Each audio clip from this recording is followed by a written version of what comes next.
ሰላም ጤና ይስጥልን። የተወደዳችሁ የኢትዮስ ሚዲያ ቤተሰቦች እንደምን አደራችሁ? ከተለያዩ ታማኝ መረጃ ምንጮች የደረሱንን አዳዲስ መረጃዎች ይዘን ቀርበናል። በቅድሚያም አርዕስቶቹን እናስተዋውቃችሁም። የብልጽግናው መንግስት በአዲስ አበባና በኦሮሚያ የወጣቶችን አፈሳ እያካሄደ ስለመሆኑ ታወቀ።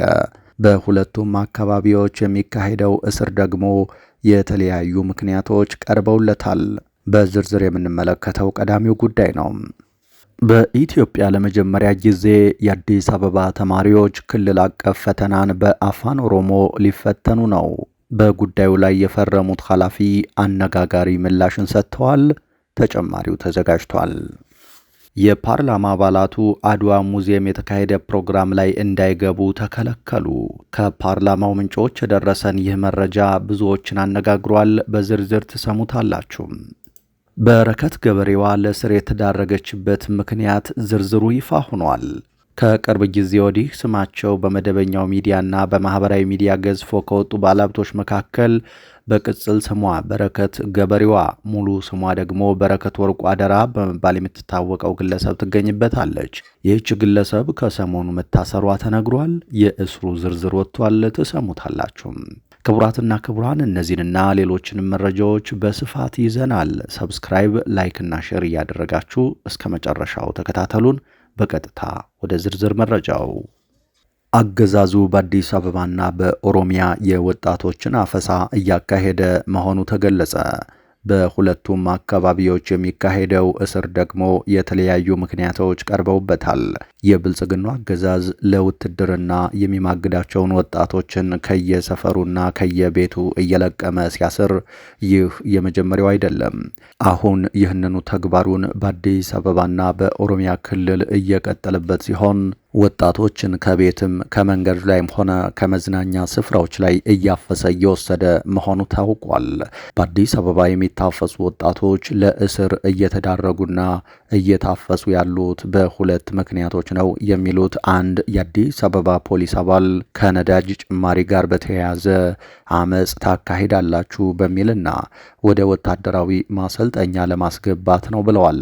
አንድ የቤተሰባቸው አባል ከነ ጓደኞቹ ታፍሶ የተወሰደባቸው የአዲስ አበባ ኗሪ ሲናገሩ ዕቃ ሊገዛ ወደ ሱቅ የተላከውን ወንድማቸውን ፖሊስ አፍሶ እንደወሰደው ተናግረዋል። የዓይን እማኙ እንደሚሉት ከሆነ ወንድማቸውና ጓደኞቹ ለገበያ ወደ ሱቅ በወጡበትና ታፍሰው ከተወሰዱ በኋላ ወደ ፖሊስ ጣቢያ የሄዱ ሲሆን መጠየቅ አትችሉም የሚል ምላሽ ተሰጥቷቸዋል። የአፈሳ ተግባሩ የተፈጸመው ደግሞ በእርሳቸው ወንድም ላይ ብቻ አለመሆኑን ሲገልጹ በፖሊስ ጣቢያ ውስጥ ያዩትንም ያብራራሉ።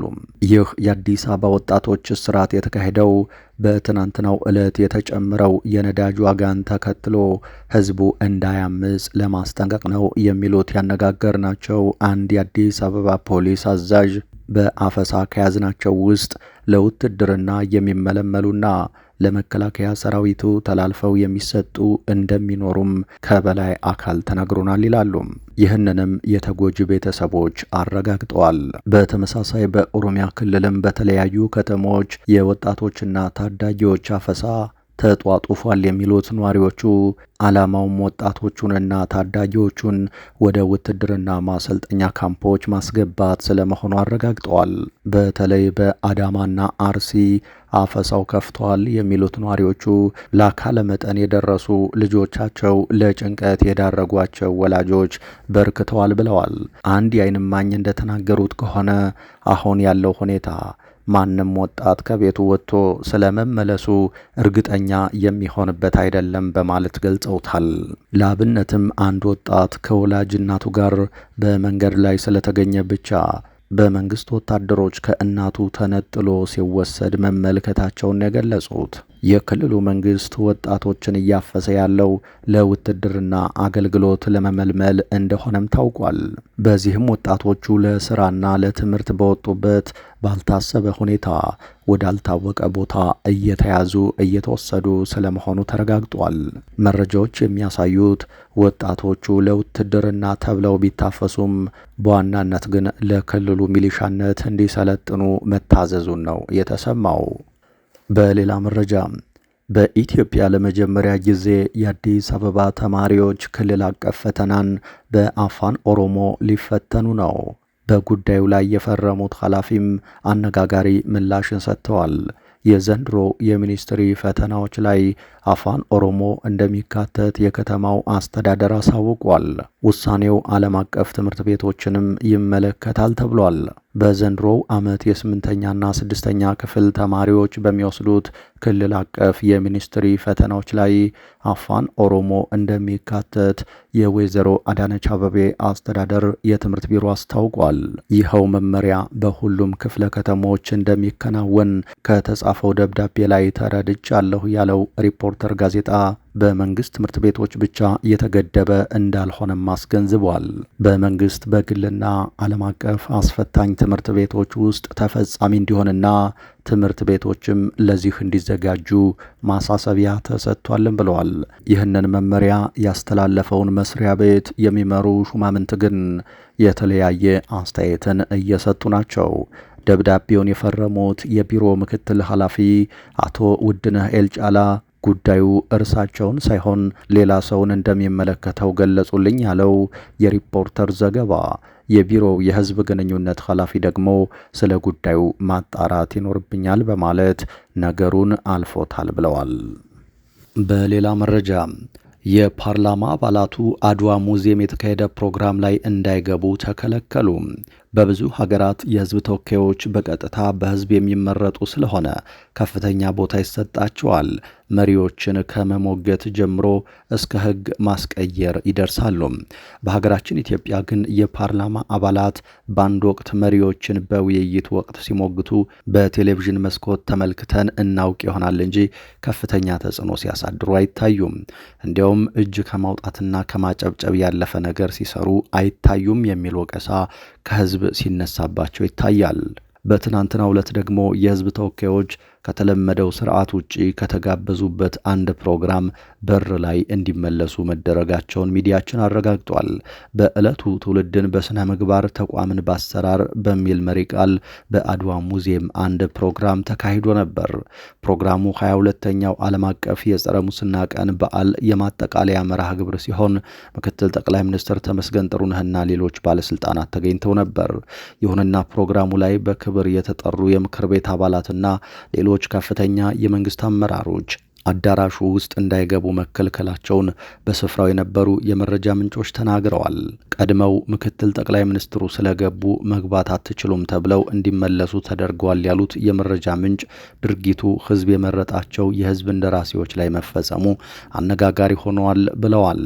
በዚህ የማጠቃለያ መርሃ ግብር ላይ ምክትል ጠቅላይ ሚኒስትር አቶ ተመስገን በህዝብ ተወካዮች ምክር ቤት የዲሞክራሲ ጉዳዮች ቋሚ ኮሚቴ ሰብሳቢ አቶ እውነቱ አለነን ጨምሮ ሌሎች እንግዶች ተገኝተዋል ያሉት ምንጮች፣ ይሁንና በዚህ ዝግጅት ላይ በክብር የተጋበዙ የምክር ቤት አባላትና የተለያዩ እንግዶች እንዲመለሱ ተደርገዋል ብለዋል።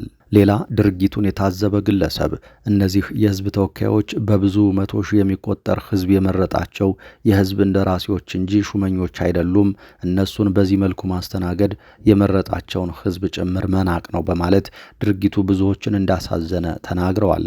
አክለውም ቀድመው ምክትል ጠቅላይ ሚኒስትሩ ቢገቡ እንኳ ተገቢውን ፍተሻ በማድረግ የፓርላማ አባላቱን ማስገባት ይቻል እንደነበር አንስተዋል።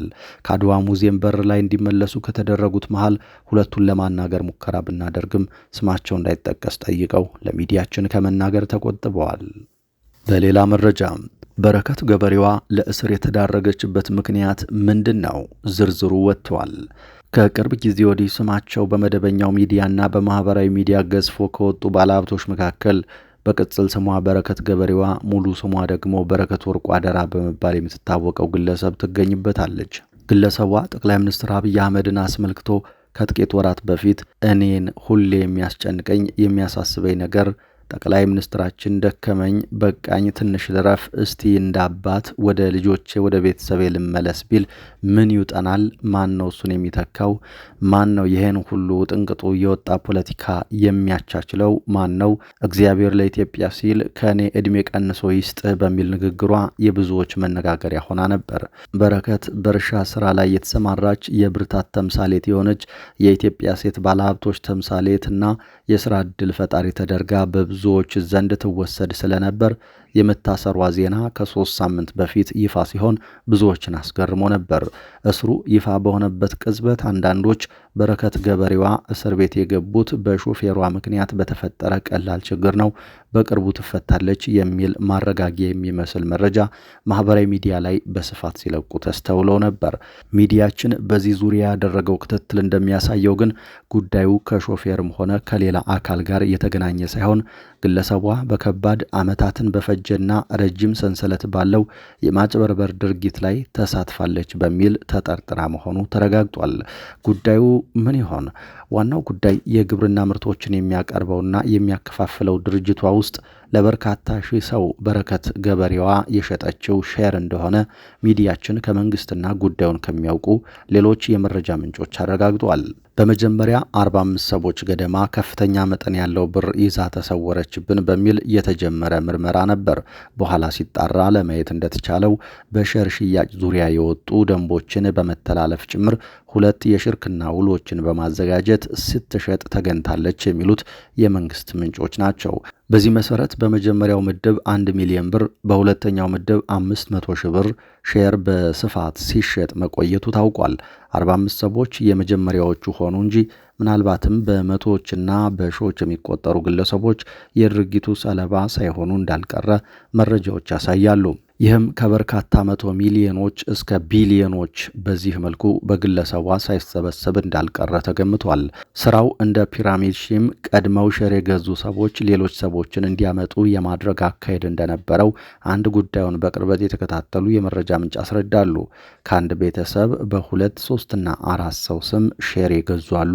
ግለሰቧ ደግሞ ለዚህ አንዱና ዋናው ማሳመኛዋ ከመንግስት ጋር በቅርበት እንደምትሰራ መናገሯና ከባለስልጣናት ጋር አብራ የተነሳቻቸውን ፎቶዎች በስፋት መልቀቋ ነው ይላሉ።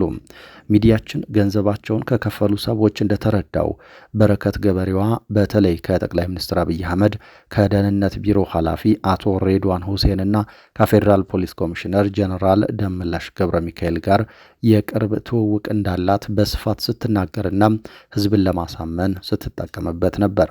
ከእርሻዎቿ የምታመርታቸውን የግብርና ውጤቶች በቅናሽ ለህዝብ እንድናከፋፍል በሚል በሼር ስም ብዙ ሰው እንደኛ ገንዘቡን ሰጥቷል። ይህ ከሆነ 2 ዓመት ጭምር የሞላቸው አሉ፣ ዓመት ያለፋቸው ሞልተዋል፣ ምንም እንቅስቃሴ ግን የለም የሚሉት አንድ የድርጊቱ ሰለባ ከቅርብ ወራት ወዲህ ግለሰቧ ጭራሽ ተሰውራ እንደቆየችና በማህበራዊ ሚዲያ ብቻ ትታይ እንደነበር ያስረዳሉ። ሌላ ብራቸውን እንደተበሉ የሚጠቅሱ ግለሰብ ደግሞ በረከት ገበሬዋ የኢትዮጵያ የስልክ ቁጥሯን ጭራሽ በማጥፋት የአየርላንድ ሀገር ስልክ በሆነ ቁጥር ዋትሳፕ ላይ ብቻ አልፎ አልፎ ትገኝ እንደነበር ያስረዳሉ። በዚህ ድርጊት ተማለው ገንዘባቸውን በብዛት የሰጡት ሴቶች እንደሆኑ የሚናገሩት ሌላኛዋ ምንጫችን ግለሰቧ የከፍተኛ ባለስልጣናትን ስም ደጋግማ በመጥራት ሼር ገዢዎች ጥያቄ እንዳያነሱ ታደርግ እንደነበር ያስረዳሉ። ከባለስልጣናት ጋር ግንኙነትና ቅርበት አለኝ የሚለውን የተጠቀመችው ለሼር ሽያጩ ብቻ ሳይሆን ከማንኛውም ሰው ጋር አለመግባባት ውስጥ ስትገባ ጭምር ነበር።